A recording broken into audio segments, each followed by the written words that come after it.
Hello students, good morning everyone. तो सभी ठीक हो आप घर पे? लास्ट लेक्चर में हम कर रहे थे इलेक्ट्रो ना वो नहीं, इलेक्ट्रोमैग्नेटिक इंडक्शन आज स्टार्ट करेंगे हम कर रहे थे मैग्नेटिक फोर्स के बारे में कि किसी भी कंडक्टर पे या किसी भी मूविंग चार्ज पे फोर्स कैसे लगता है। उसके बाद हमने उसकी एप्लीकेशन पढ़ी थी इलेक्ट्रिक मोटर। ठीक है, रूल को लगाने में आपको शायद दिक्कत आ गई थी, रूल पूछा था, दोबारा सुनो रूल क्या था वो, फ्लेमिंग लेफ्ट हैंड रूल। क्योंकि इसके बाद आज शायद हम पढ़ेंगे फ्लेमिंग राइट हैंड रूल। तो फ्लेमिंग लेफ्ट हैंड रूल में क्या था, उसकी थ्योरी क्या कहती है? थ्योरी पूछी थी किसी ने मेरे से, तो थ्योरी देखो क्या कहती है उसकी। उसकी थ्योरी ये कहती है कि किसी भी तीन उंगलियों को, किसी भी तीन नहीं, first finger, index finger, middle finger और थंब, ठीक है, इन तीनों को आप कैसे रखेंगे? परपेंडिकुलर। ठीक है, stress the first finger, middle finger and thumb are perpendicular to each other so that first finger points the direction of magnetic field, central finger points the direction of current and thumb will give the direction of force। ये इसकी theory थी। अब इसको लगाना चाहिए आपको। ठीक है, तो उस दिन मैंने आपको बताया था कि इसका कन्फ्यूरेशन नहीं बिगड़ना चाहिए, ये ऐसी रहनी चाहिए। हाथ को आप ऐसे ऐसे कर सकते हैं, ऐसे ऐसे ऐसे कैसे भी कर सकते हैं, लेकिन इनका कन्फ्यूरेशन ऐसे नहीं करना कि भाई ऐसे है ना तो ये ऐसे ऐसे ऐसे लिया ऐसे लिया, ये 90 डिग्री पे रहनी चाहिए। ठीक है, तो शायद वो आपको समझ में आ गया होगा। आगे हम बढ़ते हैं आज एक नए टॉपिक के साथ।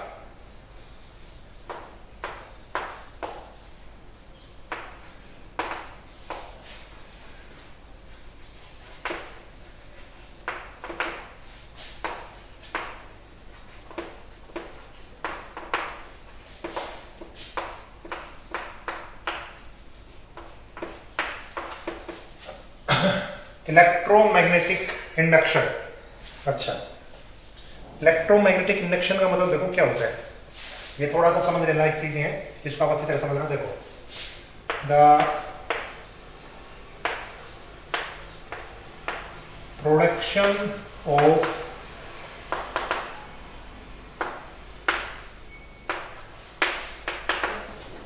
Electricity from magnetism. देखो, अभी तक आप क्या काम कर रहे थे?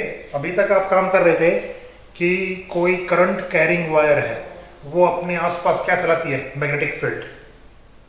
अभी तक आपने ये काम किया है कि भाई कोई भी करंट कैरिंग वायर जैसे ऐसी थी तो अपने आसपास क्या फैलाती थी? Magnetic field. ठीक है, अब एक साइंटिस्ट आए, माइकल फैराडे। ठीक है, क्या नाम था? Michael Faraday. ठीक है, इन्होंने क्या बताया, इन्होंने क्या सोचा कि क्या इसका रिवर्स भी पॉसिबल है। रिवर्स पॉसिबल का मतलब क्या था वो सुनो आप अच्छी तरह एक बार। इन्होंने क्या किया, इन्होंने एक्सपेरिमेंट किया। एक इन्होंने क्या लिए, एक कॉइल ली इस तरह की, कंडक्टिंग कॉइल, और इसको एक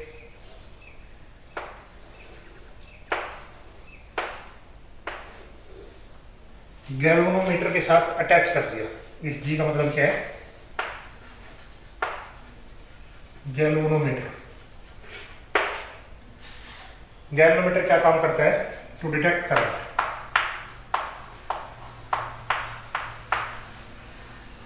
करंट को मेजर करता है एमीटर, ये करंट को क्या करता है? डिटेक्ट। ठीक है, टू डिटेक्ट करंट, गैल्वेनोमीटर। ठीक है, तो यहां पे हमने एक मैग्नेट रखा,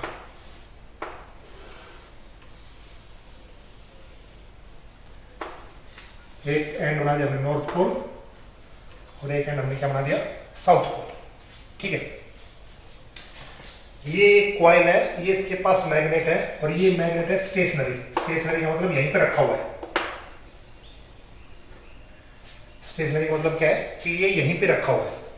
अब आपको पता है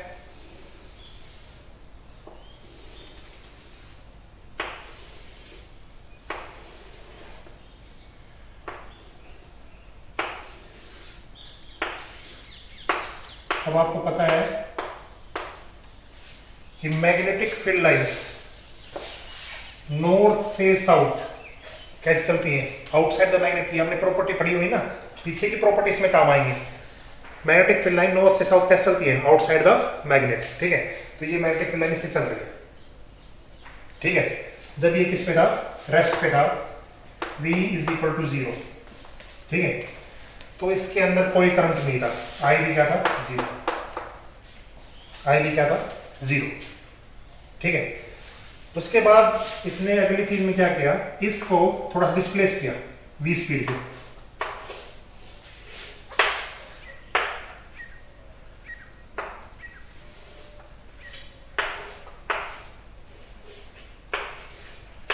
अब गैल्वेनोमीटर को मैं आपके सामने एक एरो मार्क से दिखा रहा हूं, क्योंकि आपने देखा होगा कि एमीटर रीडिंग जो भी गैल्वेनोमीटर रीडिंग लेते हैं उसमें एक पॉइंटर लगा होता है, पॉइंटर वही तो हिलता डुलता रहता है, 20 एम्पियर 40 एम्पियर जितने भी जाता है वो, ठीक है, माइक्रो एम्पियर जितना भी जाता है, ठीक है।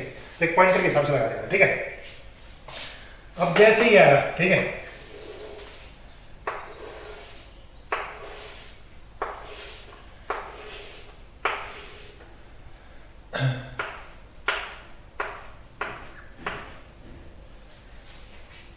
V वेलोसिटी से, V वेलोसिटी से हम इसकी साइड लेके आए, ठीक है।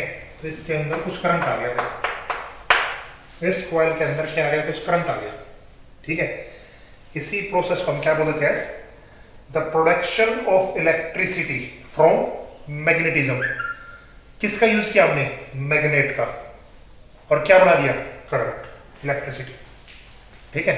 अभी तक हम क्या काम कर रहे थे, इलेक्ट्रिसिटी से हमारा क्या हो रहा था, मैग्नेटिज्म हो रहा था, ठीक है, ठीक है। तो इसको जब हम V वेलोसिटी से लेके आए तो इसके अंदर कुछ ना कुछ क्या आ गया, करंट आ गया, ठीक है। अच्छा, फिर उसके दिमाग में एक चीज हो रही कि इसको हम इस साइड लेके जाते हैं, जैसे तीसरे केस में सभी डायग्राम आपको बनाने हैं, ठीक है।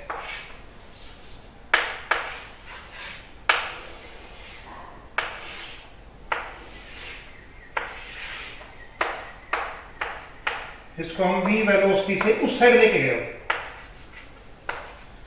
पहले ये रखा था स्टेशनरी, तो इसमें करंट क्या था, 0।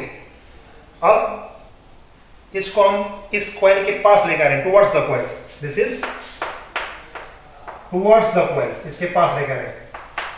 बहुत अच्छा टॉपिक है, थोड़ा सा समझने की कोशिश करो, बहुत अच्छा लगेगा आपको, मजा आएगा इसमें, ठीक है। इसके बाद इसको हम क्या करें, अवे फ्रॉम द कॉइल, इसको हम दूर लेके जा रहे हैं V वेलोसिटी से, इसको पास लेके आ रहे थे तो इसके अंदर करंट था। तो एक पिक्यूलियर बिहेवियर दिखा कि इसके अंदर जो करंट था ना वो भी दोबारा था इसके अंदर करंट, जब इसको दूर लेके जा रहे थे तो भी इसके अंदर डिफ्लेक्शन आ रहा था। अब वो डिफ्लेक्शन है वो किस तरह आएगा, इसमें जो पॉइंटर है वो इस साइड हो जाएगा, और इसमें जो पॉइंटर है वो नेगेटिव की तरफ, कम होगा करंट इसमें, ओके। समझ गए इस चीज को, ये तीन चीज समझ में आई, तीन चीजें दोबारा सुनो क्या है। माइकल फैराडे ने क्या देखा कि हम किसी मैग्नेट से लाइट बना सकते हैं, तो इन्होंने ये एक्सपेरिमेंट करके देखे, 3 एक्सपेरिमेंट। पहला एक्सपेरिमेंट में क्या था कि जब स्टेशनरी मैग्नेट था, ठीक है, तो कॉइल भी स्टेशनरी थी, तो उसका मतलब जब उस टाइम कोई करंट नहीं था। जब हमने इसको V वेलोसिटी से आगे लाए और V वेलोसिटी से उस साइड लेके गए, हवे लेके गए, टुवर्ड्स लेके गए, तो इसमें करंट आ गया, मींस गैल्वेनोमीटर ने क्या दिया गया, डिफ्लेक्शन दिया गया। तो ये डिफ्लेक्शन होता है पॉजिटिव साइड का, क्योंकि ये ज्यादा डिफ्लेक्शन है, बताऊंगा अभी ज्यादा क्यों है, और वो होता है नेगेटिव साइड का, तो इसलिए मैंने वहां पे लिखा -I, ठीक है। करंट एक स्केलर क्वांटिटी, माइनस करंट होता नहीं है, लेकिन माइनस का मतलब ये है कि करंट कम हो रहा है, और यहाँ पे प्लस मतलब क्या है, करंट ज्यादा हो रहा है, ठीक है। इसके बाद देखो आप क्या चीज है, यहां पे आप एक चीज गौर करके देखो, उसने भी यही चीज देखी, इसके अंदर से कितनी मैग्नेटिक फील्ड लाइन चल रही है, 3 चल रही है, 3। इसके अंदर से देखो 1 2 3 4 5 6, पहले में कितनी थी, 3, दूसरे में कितनी है, 6, इसमें कितनी है, 2, ठीक है। तो जब पहले 3 थी तो कोई करंट नहीं था, ठीक है। जब ये बढ़ गई ना मैग्नेटिक फील्ड लाइन इसके अंदर से जाने लगी, तो इस कॉइल पे फर्क पड़ा, और जिसके कारण इसमें क्या आ गया, करंट आ गया, जिसके कारण इसमें क्या आ गया, करंट आ गया। उसी तरह जब इसको दूर करने लगे तो ये मैग्नेटिक फील्ड लाइन फिर दोबारा धीरे धीरे क्या हो गई, कम हो गई। तो कम हो गई तो करंट तो होगा, लेकिन कैसा होगा, कम, करंट कम होगा। ठीक है। अब सबसे इंपॉर्टेंट बात उसने क्या देखी कि ये चीज कब हो रही है, ये चीज हो रही है जब हम मैग्नेट को क्या कर रहे हैं, मूव कर रहे हैं। मैग्नेट को क्या कर रहे हैं, मूव कर रहे हैं। ठीक है। तो इसी के दौरान उसने दूसरी डेफिनेशन बनाई, और ठीक है, ये तीनों केस करके, ठीक है, पहली लाइन ये लिखना है, उसके बाद तीनों केस करके एक लाइन और लिखना है। whenever there is a, ये डेफिनेशन इंपॉर्टेंट है, whenever there is a relative motion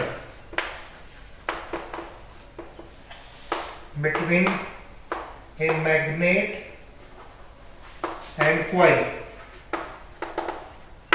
and current is induced।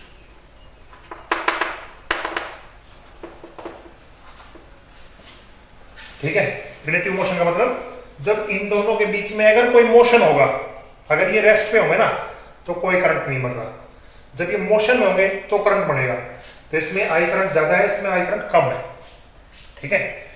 ये इलेक्ट्रोमैग्नेटिक इंडक्शन समझ में आया यहां तक? ओके। तो पहले आप ये ले लेना, उसके बाद ये तीन डायग्राम आप जरूर बनाना। ठीक है। तीन डायग्राम आपको क्या ध्यान रखना, ये चीज ध्यान रखनी है, जैसे मैंने बना रखी है वैसे ही आप बनाने की कोशिश करना। ठीक है। डिफ्लेक्शन का आप रूल यूज करना। ठीक है। ठीक है। डिफ्लेक्शन का आप रूल यूज करना। ठीक है। कि डिफ्लेक्शन जब इस साइड जाएगा तो पॉजिटिव इस साइड होगा और नेगेटिव इस साइड होगा। ठीक है। ओके। इसके बाद हम करेंगे Faraday laws of EMI.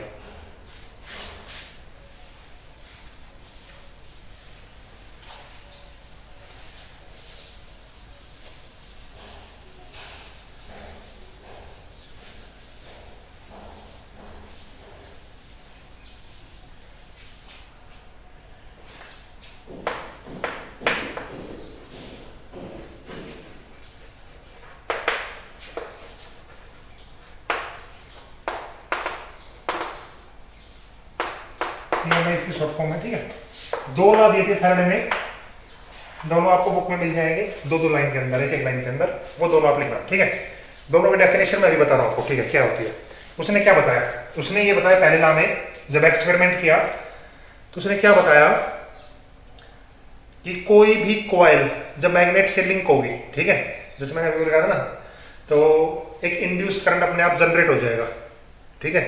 whenever the amount of magnetic flux, अच्छा एक वर्ड आपको मिलेगा मैग्नेटिक फ्लक्स।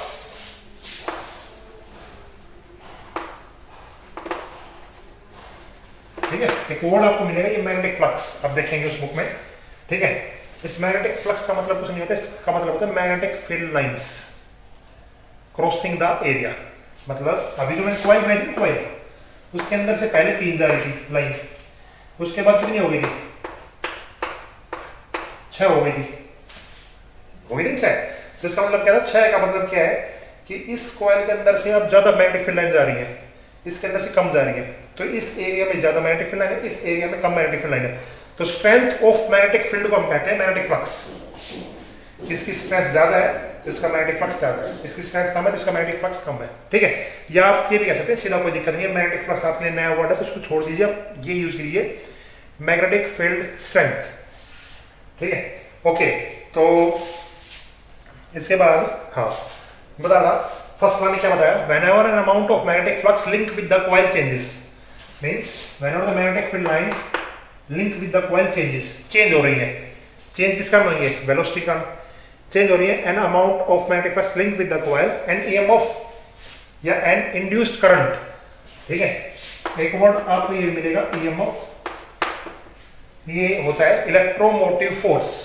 इस वर्ड का मतलब क्या है, इलेक्ट्रोमोटिव फोर्स। वोल्टेज होती है एक तरह की है, वोल्टेज। बैटरी आपने नाम सुना ना, बैटरी वोल्टेज, पोटेंशियल डिफरेंस, उसका दूसरा नाम होता है ईएमएफ। ये एक्यूरेट चीज होती है थोड़ी सी। ठीक है। तो एन इंड्यूस्ड करंट। ठीक है। अच्छा ये कब तक रहेगा, पहले नाम इसने यही बताया, whenever the amount of magnetic flux linked with the coil changes an EMF या current is induced and this current induced as last as so long till the magnetic flux changes। इसका मतलब देखो क्या है, इसका मतलब ये है कि जब तक ये मैग्नेटिक फील्ड लाइंस कम ज्यादा होती रहेंगी तब तक इसके अंदर क्या रहेगा, करंट रहेगा। ठीक है, जैसे ही मैग्नेटिक फील्ड लाइंस एक जैसी हो गई, खाली जैसे 3 थी पहले में, 3 ही हो गई, तो उसके दौरान करंट नहीं बढ़ेगा। तो पहला लॉ समझ में आया, इसको लिख लेना, बुक से देख के लिख लेना, ये जो मैंने बोला था ना अभी वो लिख लेना। ठीक है, whenever the amount of magnetic flux link with the coil changes and EMF is induced, this induced EMF is last so long as magnetic field changes continuously. Okay, दूसरा ला क्या था कि ये जो EMF होता है, ठीक है, ये डायरेक्टली प्रोपोर्शनल होता है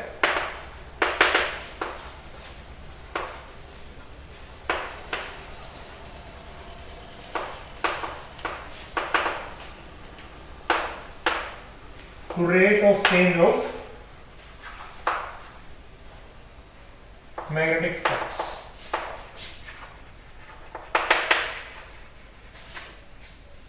ठीक है, जो दूसरा ला क्या कहते हैं कि इस कॉइल के अंदर जो भी करंट इंड्यूस्ड होगा वो किसके डायरेक्टली प्रोपोर्शनल होगा, rate of change of magnetic flux होगा भी ऐसा ही। क्यों, देखो जितनी ये लाइन चेंज होगी इसके अंदर से, वही तो क्या बनाएंगी, ईएमएफ बनाएंगी या करंट बनाएंगी। ठीक है, इसको आप करंट भी लिख सकते हैं, कोई दिक्कत नहीं है, ईएमएफ भी लिख सकते हैं, कोई दिक्कत नहीं है। ठीक है, तो जितनी गति से मैग्नेटिक फ्लक्स चेंज होगा, मैग्नेटिक फील्ड लाइंस चेंज होगी, उतनी ही गति से इसके अंदर क्या आएगा, करंट आएगा। कम होगा, अगर दूर जाएगा तो कम होगा, तो कम ईएमएफ होगा, पास आएगा तो ज्यादा होगा, तो ज्यादा ईएमएफ होगा। ओके, तो दोनों लॉ समझ में आई। पहला लॉ था इसका क्वांटिटेटिव मतलब उसमें बताया था उसने कैसे कैसे हमने किया। दूसरा लॉ उसने मेजरमेंट के लिए बताया, इसको मेजर कैसे कर सकते हैं। तो मेजर करने का तरीका आपको पता चल गया कि जितनी मैग्नेटिक फील्ड लाइंस के अंदर जाएंगी उसको हम करंट से डायरेक्टली प्रोपोर्शनल कर देंगे, जितना मैग्नेटिक फील्ड लाइन चेंज होगी उतना करंट चेंज होगा। ओके, दोनों समझ में आ गई है दोनों। ठीक है, इलेक्ट्रोमैग्नेटिक इंडक्शन समझ में आ गया, दोनों बात समझ में आ गई। तीसरी बात, एक छोटा सा काम और देखते हैं अभी।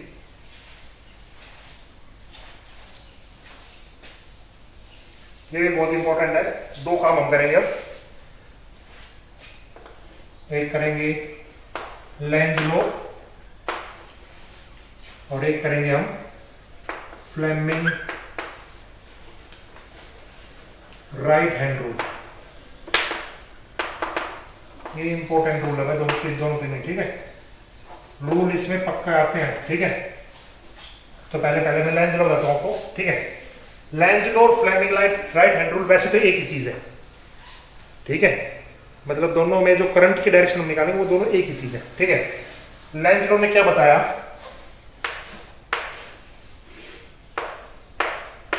जब हम किसी भी मैग्नेट को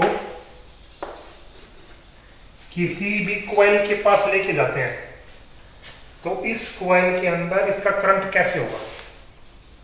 ठीक है, इस कॉइल के अंदर इसका करंट कैसे होगा। ठीक है, इसकी स्टेटमेंट देखो क्या थी लेंज लॉ की। The induced current is such that whenever the amount of magnetic flux linked with the coil changes, it opposes the magnetic flux. It opposes the magnetic flux responsible for its production. ये आप line लिख लेना, ये आपके book में भी होगी, कोई दिक्कत नहीं। इस लाइन को सोचो हिंदी में क्या है। हिंदी में ये कहता है कि इस नेचर के अंदर ना कोई भी चीज ऐसी नहीं होती जो अपने आप को बदलना चाहती है। ठीक है, उसको कुछ ना कुछ चीज चाहिए जब वो बदलती है। जैसे मेरा हाथ ये ऐसे रखा हुआ है, ठीक है, तो मैं चाहता हूं कि ये चेंज हो। ठीक है, तो चेंज होने के लिए मुझे इसको पुश करना पड़ेगा। ठीक है, वही चीज यहां पे भी है। अब ये कॉइल बिल्कुल अकेली है ऐसा, ठीक है, ये अपने अंदर चेंज नहीं होना देना चाहती। ठीक है, लेकिन हम इसको लेके आते हैं तो इसमें करंट आता है, तो वो करंट क्या करेगा, वो करंट कुछ ऐसा काम करेगा कि इसका अपोज करेगा कि ना भाई मेरे पास मत आ, ना ऐसा नहीं। ठीक है, तो ये बात समझ में आई आपको क्या है, दोबारा सुन लीजिए क्या है। ये बात ये कहता है कि हर एक चीज जो इसके पास आएगी ये इससे दूर जाएगी तो ये इसका अपोज करेगा, पास आएगी तो इसको दूर भेजने की कोशिश करेगा, दूर जाएगी तो इसको पास लाने की कोशिश करेगा। देखो कैसे, ये कोई मैग्नेट है, ये कोई कॉइल है, ये नॉर्थ पोल इसके पास आ रहा है। ठीक है, अब ये क्या चाहती है कि ये इसको दूर ले जाए, तो दूर ले जाएगा, इसका मतलब इसके अंदर जो पोल बनेगा वो कौन सा पोल बनेगा कॉइल के अंदर? North pole. कौन सा पोल बनेगा? नॉर्थ पोल, क्योंकि नॉर्थ नॉर्थ आपस में क्या करते हैं? रिपेल करते हैं। इसी तरह अगर ये दूर जाएगा तो ये इसको रोकने की कोशिश करेगा, तो इसके अंदर कौन सा पोल बनेगा? South pole. क्या ये चीज समझ में आई आपको? बताइए, आगे होंगी ये चीज समझ में कि ये चाहे दूर जाएगा या पास जाएगा, दोनों चीज में क्या करेगा? इसका अपोज करेगा। ठीक है, तो करंट किस डायरेक्शन में होगा? तो करंट बहुत आसान सा काम होगा। अब आपने एक रूल पढ़ा हुआ है, क्लॉक रूल, याद करो, सर्कुलर कॉइल के लिए क्लॉक रूल। ठीक है, तो जब भी कॉइल के अंदर नॉर्थ पोल बनता है तो उसके अंदर करंट कैसा होता है? कैसा होता है? Anti clockwise. ठीक है, अब इसके अंदर कैसा होगा? साउथ पोल बनेगा, तो इसके अंदर कैसा होगा? क्लॉकवाइज। ठीक है, ठीक है, समझ गए? ओके, ठीक है, एंटी क्लॉकवाइज, ठीक है, क्लॉकवाइज। ठीक है, तो लेंस लॉ समझ में आया आपका? लेंस लॉ आपको समझ में आ गया होगा। ठीक है, लेंस लॉ क्या कहते हैं कि कोई भी चीज जो इसके पास आएगी, ठीक है, वो उसका अपोज करेगी, रोकने की कोशिश करेगी, चेंज करने की कोशिश करेगी। इसके पास आएगी तो उसको दूर फेंकने की कोशिश करेगी, और इससे दूर जाएगी तो उसको पास लाने की कोशिश करेगी। ठीक है, this is Lenz law. Definition मैंने आपको बता दी थी, दोबारा सुन लो क्या था। The induced current is such that whenever the amount of magnetic flux link with the coil changes, it opposes the magnetic flux responsible for its production. जो इसके लिए मैग्नेटिक फ्लक्स प्रोड्यूस करने का प्रोडक्शन था। ठीक है, क्लास का आज का हमारे पास है, ये लिख लेना, इसका स्टेटमेंट लिख लेना और ये बता देना। ठीक है, दो डायग्राम बना के, इसमें नॉर्थ पोल बनेगा, इसमें साउथ पोल बनेगा, इसमें एंटी क्लॉकवाइज चलेगा, इसमें क्लॉकवाइज चलेगा। ठीक है, फ्लेमिंग राइट हैंड रूल। देखिए, अभी तक आपने बहुत सारे रूल पढ़े हैं, एक बार फिर भी मैं रिवाइज करवा देता हूं आपको। रूल क्या क्या थे? पहला rule right hand thumb rule. अच्छा, पहला एक रूल किसी ने पूछा था एम्पियर स्विमिंग रूल क्या होता है? तो एम्पियर स्विमिंग रूल क्या होता है कि आप एक कंडक्टर है, इसके अकॉर्डिंग आप स्विम कर रहे हैं, स्विम मतलब ऐसे स्विम कर रहे हैं। ये कंडक्टर है, इसके अकॉर्डिंग आप ऐसे स्विम कर रहे हैं, जैसे ये लंबा कंडक्टर है, स्विम कर रहे हैं। ठीक है, तो जहां आपका लेफ्ट हैंड होगा वह नॉर्थ, जहां राइट हैंड होगा वह साउथ। ठीक है, वो ऐसा रूल था और स्टेट में आया था, but that is not important. ठीक है, सबसे पहला रूल जो काम का था अपने पास, राइट हैंड थंब रूल। कौन सा है? Right hand thumb rule. उसमें क्या था? दोबारा सुन लो। थंब किसकी डायरेक्शन होना चाहिए? ऐसे अपने हाथ को खोलना है आपको। थंब किसकी डायरेक्शन होना चाहिए? करंट की में। और ये जो कर्लिंग फिंगर जिस तरह भी घूमेंगी, ऐसे घूमेंगी या ऐसे घूमेंगी। ठीक है, कैसे भी घूम सकती है। Curling finger will give the direction of magnetic field. Thumb rule समझ में आ गया पहला। दूसरा देखो, क्लॉक रूल अभी मैंने आपको बता दिया, नॉर्थ पोल बनेगा तो एंटी क्लॉकवाइज, साउथ पोल बनेगा तो क्लॉकवाइज। तीसरा रूल हमने पढ़ा था Fleming left hand rule. Fleming left hand rule क्या था? First finger magnetic field, central finger current, thumb force. अब राइट हैंड रूल पे आओ। चीज क्या चेंजमेंट करनी है आपको? लेफ्ट से राइट कहना है बस। तीनों में वही काम है, first finger magnetic field, centre finger current, thumb force. Difference क्या है वो सुनो। एक तो ये डिफरेंस हो गया, दूसरा डिफरेंस क्या है वो देखो। फ्लेमिंग लेफ्ट हैंड रूल में हम क्या मेजर कर रहे थे? फोर्स। क्या मेजर कर रहे थे? फोर्स। तो first finger points to magnetic field, second finger points direction of current, और इसमें thumb will give the direction of force. इसमें देखो क्या करेंगे, first finger will give the direction of magnetic field, thumb points the direction in the force या motion, and center finger will give the current direction of induced current। इसका मतलब देखो क्या है, फ्लेमिंग राइट हैंड रूल तो किसको major करने का काम आएगा? इंड्यूस्ड करंट को, मींस करंट को। और लेफ्ट हैंड रूल किसके काम आता है? फोर्स को। किसके काम आएगा? फोर्स को। ये काफी बार पूछ लेते हैं, ठीक है, ये लेफ्ट हैंड रूल किसके काम आता है, राइट हैंड रूल किसके काम आता है। तो लेफ्ट हैंड रूल तो किसके काम आएगा? फोर्स के। और राइट हैंड रूल किसके काम आएगा? किसके काम आएगा? हाँ, ठीक है, करंट में। तो आपको ये चीज समझ में आ गई, ठीक है। तो इसके बाद आज का काम यहीं पे स्टॉप करते हैं। तो आपको सारी चीजें लिखनी है, EMI क्या होता है, उसके बाद मैंने 3 डायग्राम बनाए थे, उसके बाद मैंने आपको फैराडे लॉ बताए थे दोनों, ठीक है, उसके बाद लेंज लॉ बता दिया, फ्लेमिंग राइट हैंड रूल। इसको लिखना है आपको, ये डेफिनेशन आपको, ठीक है। Stretch your right hand such that first finger, middle finger and thumb are perpendicular to each other, in which first finger point the direction of magnetic field thumb point the direction in motion, then central finger will give the direction of induced current. Okay, goodbye. ठीक है.